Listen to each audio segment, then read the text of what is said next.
सुबधा घाटी में बसा था गांव धृतपुर। यहाँ का इलाका जितना उपजाऊ था, लोग उतने ही आलसी थे। बिना मेहनत किए वे सुख सुविधाओं का भोग करना चाहते थे। भूमि उपजाऊ होने के कारण थोड़ी मेहनत से ही अन्न पैदा हो जाता, उससे आसानी से गुजर बसर हो जाता था।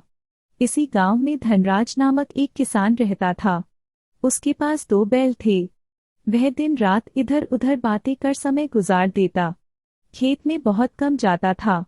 जब बिजाई का समय गुजरने लगता तो उसे मजबूरन मेहनत करनी पड़ती। आलसी होने के कारण वह बैलों को भी बहुत कम चारा देता। बेचारे बैल कमजोर होते गए। परिणाम यह हुआ कि बिजाई के मौसम में अधिक भार खींचने से एक बैल मर गया। धनराज के पास दूसरा बैल खरीदने के लिए पैसे तो थे नहीं। उसने सोचा, महाजन से उधार ले लेता हूँ, पर उधार चुकाने के लिए भी तो मुझे कड़ी मेहनत करनी पड़ेगी। यह सोचकर वह घबरा गया। कभी विचार आया, अभी पैसे ले लेने चाहिए, बाद में मना कर दूंगा। महाजन मेरा क्या बिगाड़ लेगा? ऐसा सोच वह महाजन के पास पहुंचा। इस गांव का महाजन भी बेईमान और ढोट था। लोगों से दुगना तिगुना ब्याज लगाकर धन ऐंठता रहता था। धनराज बोला, सेठ जी, मेरा एक बैल मर गया है। इससे मेरे खेतों में बिजाई नहीं हो पा रही है। यदि आप मुझे बैल खरीदने के लिए कुछ धन दे सको तो मेहरबानी होगी।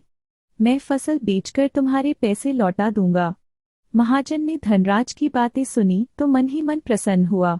सोचा, इस मूर्ख किसान से दुगना ब्याज ऐंठूंगा। वह बोला, तुम जो पैसे लोगे उन पर दिन और रात का अलग अलग ब्याज लगेगा। किसान ने सोचा, मुझे पैसे तो लौटाने नहीं हैं, जो कहता है मान लेना चाहिए। उसने हाँ कर दी। महाजन ने उसे रुपए दे दिए। धनराज पैसे लेकर पड़ोसी गांव में बैल लेने चला गया। वहां उसे एक बैल पसंद आ गया। उसने बैल के स्वामी को पैसे दिए और अपने गांव की ओर चल पड़ा। वह महाजन को मूर्ख बनाने पर मन ही मन प्रसन्न हो रहा था। रास्ते में उसने देखा, एक किसान की बैलगाड़ी गड्ढे में फंसी हुई है। उसमें एक तरफ बैल जुता था, दूसरी तरफ किसान स्वयं गाड़ी खींच रहा था। धनराज को बैल लेकर आते देख उस किसान ने कहा, भाई, मेरी गाड़ी इस गड्ढे में धंस गई है। यदि तुम कुछ देर के लिए अपना बैल इसमें जोत दो तो गाड़ी निकल सकती है। धनराज तो बेईमान था ही। उसने सोचा, मुसीबत में पड़ा यह किसान मुझे कुछ न कुछ दे सकता है। बोला, मैं अपने बैल से तुम्हारी गाड़ी निकलवा सकता हूँ, परंतु बदले में तुम्हें 2 बोरी अनाज मुझे देना होगा। वह किसान समझ गया, अवश्य यह दुष्ट आदमी है। उसने सोचा, एक बार गाड़ी निकल जाए तो इसे सबक सिखा दूंगा। उसने 2 बोरी अन्न देने की हाँ कर दी। धनराज ने अपना बैल उसे दे दिया। उस किसान ने बैलगाड़ी में जोता और देखते ही देखते गाड़ी गड्ढे से बाहर निकल आई। धनराज बोला, अब तुम मुझे 2 बोरी अनाज दो। किसान जोर से हंसा और बैलों को हाँक दिया। धनराज चिल्लाया, पर वह किसान उसका बैल लेकर ही गाड़ी भगा ले गया। धनराज हैरान था, यह तो उसका भी गुरु निकला। बैल छिन जाने से धनराज उदास हो गया। वह पास की एक शिला पर बैठ गया। उसे प्यास लग आई थी। तभी सामने से एक बौना आता दिखाई दिया। उसके हाथ में एक छोटा लोटा था। जब बौना धनराज के पास से गुजरा तो धनराज ने पूछा, भाई, मुझे बहुत प्यास लगी है, क्या तुम बता सकते हो पानी कहाँ मिलेगा? बौने ने कहा, उधर पास ही कुआं है, तुम यह लोटा ले जाओ, पानी खींचकर पी लेना। धनराज ने बौने से लोटा ले लिया। लोटा बहुत सुंदर था। धनराज ने सोचा, यदि मैं पानी पीकर इस लोटे को लेकर भाग जाऊं तो बौना मुझे पकड़ नहीं पाएगा। यह तो बहुत कीमती लगता है। ऐसा विचार करके धनराज कुएं की ओर बढ़ गया। बौना वहीं शिला पर बैठा रहा। कुएं पर जाकर धनराज ने लोटे में रस्सी बांधकर पानी खींचा, फिर जी भरकर प्यास बुझाई। पर यह क्या! पानी पीते ही उसकी आंखों में चमक आ गई। उसे लगा जैसे वह सोते से जागा हो। उसे अपने पुराने विचारों पर ग्लानि अनुभव होने लगी। उसने सोचा, मुझे मेहनत करके महाजन का पैसा लौटा देना चाहिए। मुझे उस किसान से भी 2 बोरे अनाज नहीं मांगना चाहिए था। वह बौने का लोटा वापस करने के लिए शिला के पास आया, परंतु वहां तो कोई नहीं था। उसने इधर उधर देखा पर बौना कहीं नहीं मिला। वह लोटा लेकर अपने गांव आ गया। सीधा महाजन के पास पहुंचा। बोला, सेठ जी, मेरा बैल एक ठग भगा ले गया। मैं अपने खेतों में मेहनत करके आपके पैसे लौटा दूंगा। महाजन ने सुना तो गुस्से से आग बबूला हो उठा। चिल्लाकर बोला, मैं अपनी एक एक पाई वसूल करूंगा, नहीं तो तुम्हारी जमीन पर कब्जा कर लूंगा।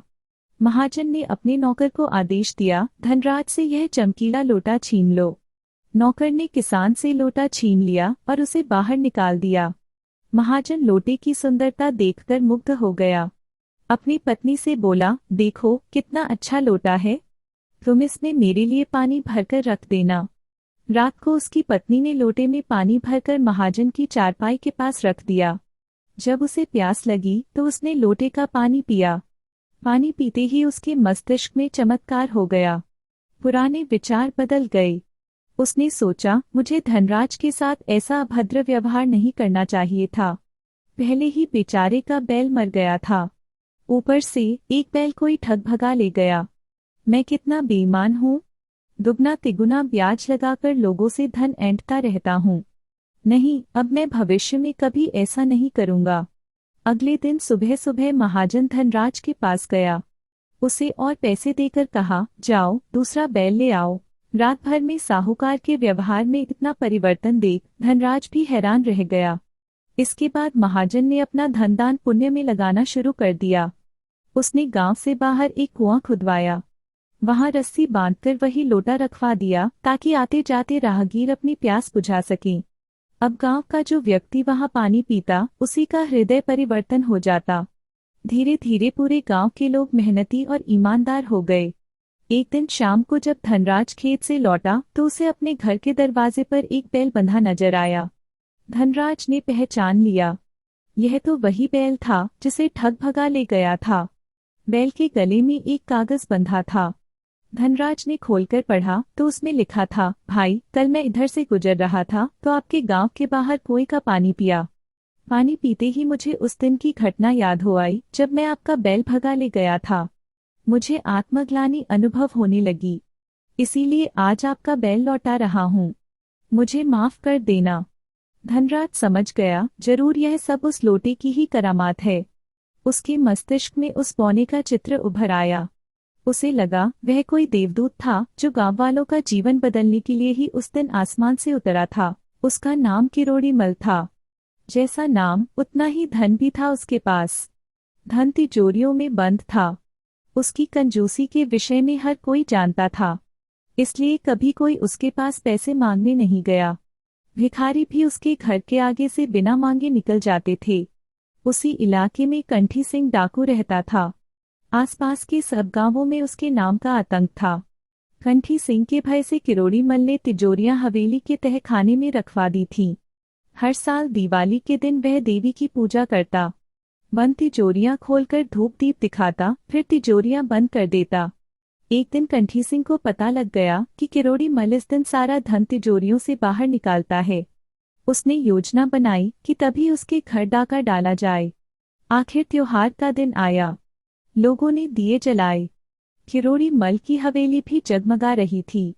कंठी सिंह ने अपने आदमियों को हवेली से थोड़ी दूर अंधेरे में खड़ा कर दिया। कहा, जब मैं आवाज करूं धावा बोल देना। फिर खुद पिछवाड़े से दीवार फांदकर हवेली में प्रवेश कर गया और बिना शोर किए चुपचाप एक कोने में छिपकर बैठ गया। थोड़ी देर बाद किरोड़ी मल के 2 सेवक तहखाने से एक तिजोरी उठा लाए। किरोड़ी मल ने देवी की मूर्ति के सामने तिजोरी खोलकर सारे पैसे निकाले, धूप दीप दिखाया और पैसे गिनने लगा। सेवक दूसरी तिजोरी लेने चले गए। पैसे देखकर कंठी सिंह का मन डोल रहा था। इच्छा हुई अभी धावा बोल दें, पर सोचा अभी तो और तिजोरियां भी आनी बाकी हैं। अचानक कंठी सिंह के हाथ से छूटकर तलवार नीचे गिर गई। छंद से आवाज हुई। किरोड़ी मल ने पीछे मुड़कर देखा। हल्की सी परछाई नजर आई। वह समझ गया जरूर कोई आदमी है। ध्यान से देखा तो उसे यकीन हो गया डाकू कंठी सिंह ही है। सोचने लगा, अब क्या करूं? इस तिजोरी का सारा धन तो कंठी सिंह ले जाएगा, और तिजोरी मंगवाऊं या नहीं? फिर विचार आया, आज तक मैंने कभी कोई पैसा दान नहीं दिया। इस तिजोरी का धन तो जाना ही है, क्यों न इसे देवी को दान कर दूं? यही सोच उसने उस तिजोरी के सारे पैसे देवी के चरणों में रखे। कहा, देवी माँ, यह धन मैं तुम्हें दान करता हूँ। कंठी सिंह ने यह सुना। वह देवी का भक्त था। अब देवी के पैसे को वह कैसे लूट सकता था। चुपचाप बैठा रहा। इतनी देर में सेवक दूसरी तिजोरी उठा लाए। किरोड़ी मल ने डाकू के भय से उसे भी देवी को दान कर दिया। सेवकों से कहा, अब और तिजोरी मत लाना। कंठी सिंह ने सोचा, तहखाना खुला है, बाकी तिजोरियों को तो लूटा ही जा सकता है। बाहर खड़े अन्य डाकुओं को बुला लेना चाहिए। उधर किरोड़ी मल सोचने लगा, डाकू कंठी सिंह कभी किसी के घर से खाली हाथ नहीं गया। अवश्य ही यह सारा धन लूट ले जाएगा। क्यों न बाकी तिजोरियां भी देवी को दान कर दूं। यह निर्णय कर उसने सेवकों से कहा, जाओ एक एक कर सारी तिजोरियां उठा लाओ। आज मैं सारा धन देवी को दान कर रहा हूँ। सेवकों ने सुना तो हैरान रह गए। सोचने लगे, मालिक तो एक तमड़ी भी किसी को नहीं देते थे, आज इतनी दौलत क्यों दान कर रहे हैं। एक एक कर तिजोरियां आती रहीं। किरोड़ी मल सारा पैसा देवी के चरणों में चढ़ाता रहा। कंठी सिंह ठिठक कर एक ओर खड़ा था। अब क्या लूटे। सेठ ने तो सारा धन देवी को दे दिया। कुछ देर सोचता रहा, फिर चुपचाप दीवार फांदकर चला गया। उसके जाने की आवाज किरोड़ी मल ने सुन ली थी। सेवकों के साथ किरोड़ी मल उस स्थान पर गया जहां कंठी सिंह छिपकर बैठा था। जाकर देखा तो विश्वास नहीं हुआ। वहां एक तलवार और ₹1.25 रखा था। किरोड़ी मल समझ गया कि यह ₹1.25 कंठी सिंह ने देवी को भेंट किया है। तलवार छोड़ने का मतलब है अब भविष्य में वह लोगों को नहीं लूटेगा। अगले दिन पूरे नगर में इसी बात की चर्चा थी। जो भी सुनता दंग रह जाता कि किरोड़ी मल ने अपना सारा धन देवी को दान कर दिया। कंठी सिंह ने भी ₹1.25 चढ़ाया है।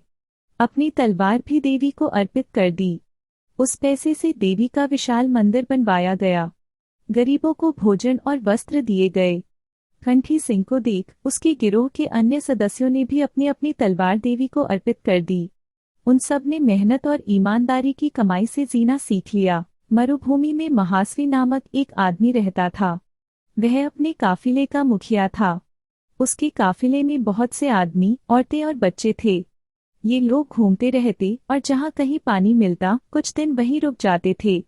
एक बार भयंकर अकाल पड़ा। पानी मिलना दुर्लभ हो गया। घूमते हुए उन्होंने एक जगह हरियाली देखी।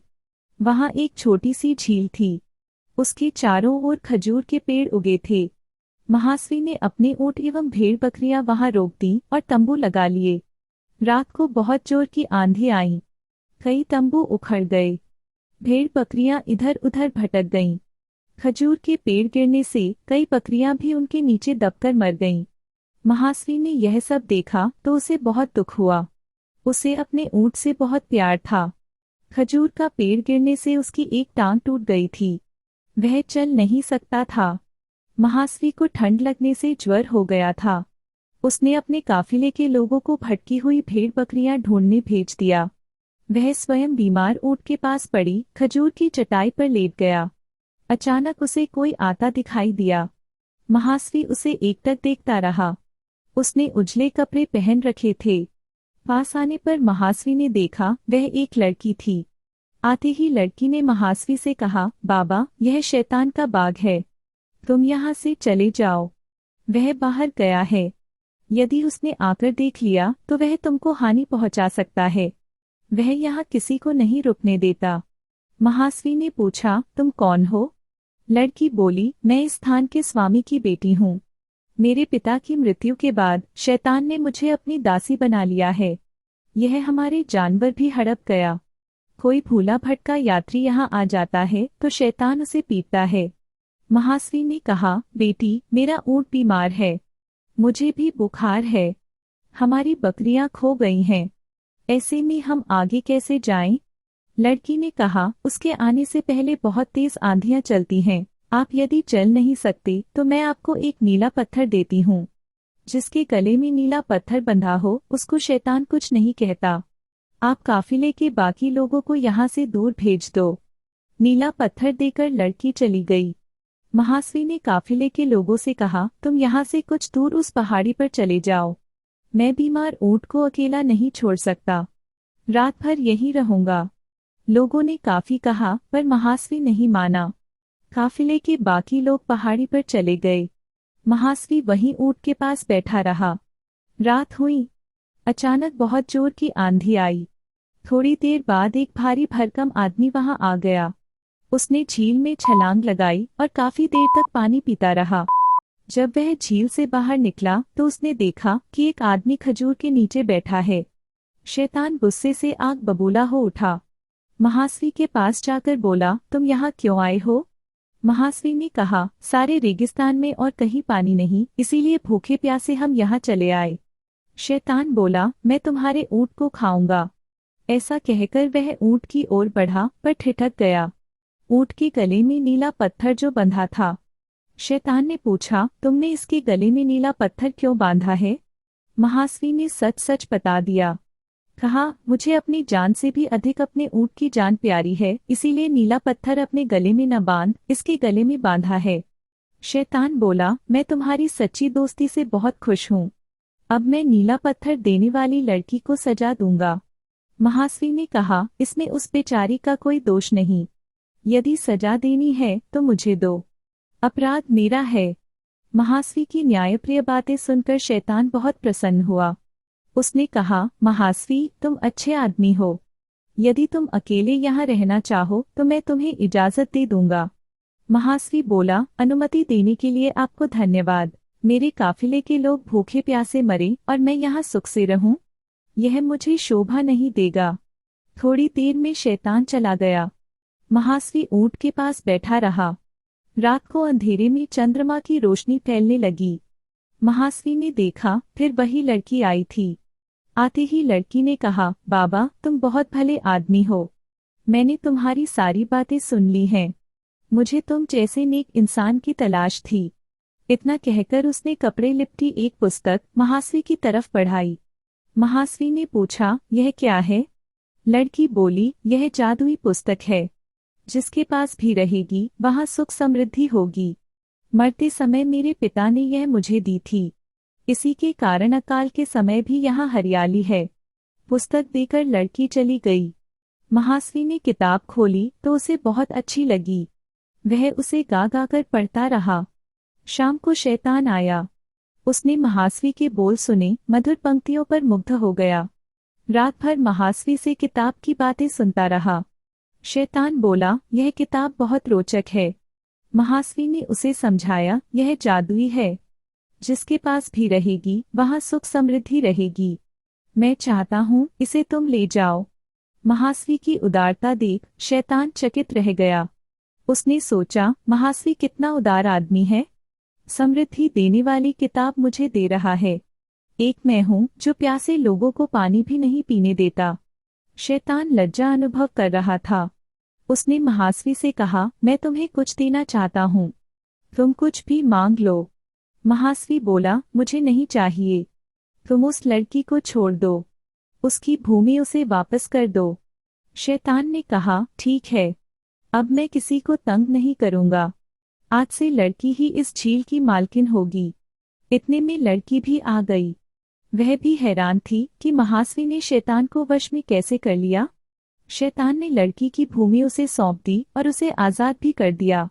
आज़ाद होते ही लड़की बोली, बाबा, अब तुम्हें यहाँ से जाने की जरूरत नहीं। तुम पूरे काफिले के साथ यहाँ रहो। महास्वी प्रसन्न था। उसका ऊँट ठीक हो गया। वह पहाड़ी पर जाकर काफिले के लोगों को बुला लाया। वे सब चैन से वहीं रहने लगे।